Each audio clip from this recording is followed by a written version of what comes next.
Hey everyone, welcome back to the channel. In today's video, I'm going to show you how to cancel your DoorDash DashPass. So what you have to do is go ahead and open the DoorDash application and then simply log into your account. And then once you have logged into your account, you are going to see the little profile icon in the top right corner. As you can see, you just have to tap on this. That will take you to your account. Now one of the top options there should say Manage Dash Pass.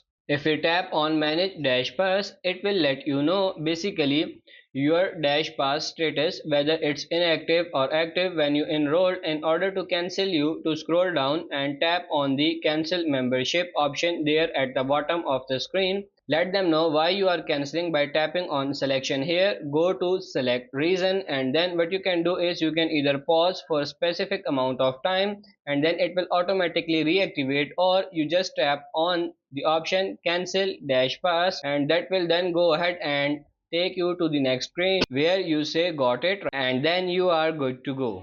Now pro tip, if you go back into manage dash pass, it will let you know that you have cancelled, but because depending on when you paid your last subscription or monthly fee, you will have access to it for a certain amount of time until it runs out. So that's pretty much it for this video. I hope this video was helpful. If it is, like it and subscribe to the channel. Thank you.